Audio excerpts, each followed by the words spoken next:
நான் இன்னைக்கு இதை விட இயேசு என்ன சொல்வாருன்னா வேதத்துல, நான் செய்த இந்த காரியங்களை காட்டிலும் பெரிய காரியங்கள் நீங்க பெரிய காரியங்கள் செய்ய போறீங்க. இந்த இடத்துல இருந்து திருநெல்வேலி மாவட்டம் மட்டும் அல்ல, கேக்குதா உங்களுக்கு? எங்க நீ என்ன மாவட்டத்துக்கு கலெக்டர்? எங்க திருநெல்வேலி கலெக்டர் ஆகணுமா? எங்க கலெக்டர் ஆகணுமா? தமிழ்நாட்டுக்கே கலெக்டர் ஆகணுமா? திருநெல்வேலி தானே. நான் தமிழ்நாட்டுக்கே ஆகணும். தமிழ்நாட்டுக்கு நம்ம முதலமைச்சர் ஆகணும். யாருக்கெல்லாம் முதலமைச்சர் ஆகணும்? இவ்வளவு முதலமைச்சர் வல்லவரா இருக்கிறார். என் பழைய வாழ்க்கையை மாற்றி என்ன மேன்மையான இடங்கள்ல என்ன மாற்றி, நீங்க பொறுமையா இருக்கணும். இந்த ஜெபத்தை சொன்னோன்னு என்ன உடனே மாற்றி விட்டாருன்னா இருதயத்துல மறுரூபம் ஆயிடும், மாற்றிடுவாரு. ஆனா அது வெளிப்பட ஆகணும்னா நீங்க என்ன பண்ணணும்? கொஞ்சம் பொறுமையா இருக்கணும். சரியா? இந்த ஜெபத்தை சொல்லுவீங்களா நீங்க? ஏன்னா நீங்க அறிக்கை செய்தாதான் ரட்சிப்புன்னு சொல்றது கன்ஃபார்ம் ஆகும். ஓகே? பல கிறிஸ்தவர்கள் பரலோகத்துக்கே போக முடியாது. ஏன்னா இயேசு வாயினால என்ன பண்ண? இயேசு உண்மையா விசுவாசிக்கிறீங்களா? இயேசு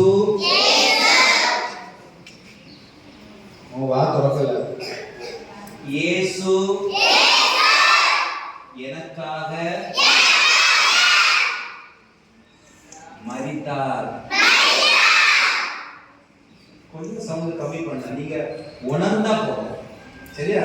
நீங்க உண்மையா சொல்லணும், உங்க இருதயத்துல இருந்து உண்மையா சொல்லணும். நான் சொல்றேன்னு சொல்றதுக்காக உண்மையாவே உணர்ந்து சொல்லணும்.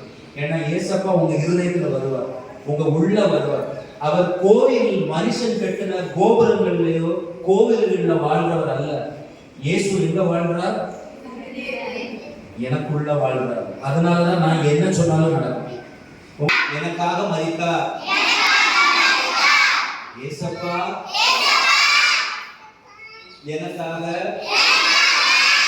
அடக்கம் பண்ணப்பட்டார் ஏசப்பா, எனக்காக உணர்ந்து தானே சொல்றீங்க? Very good.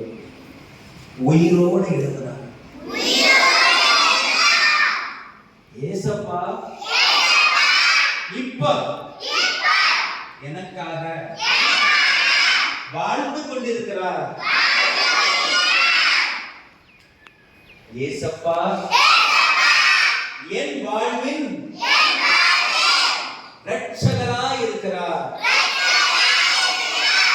என் தேவனாய் இருக்கிறார்.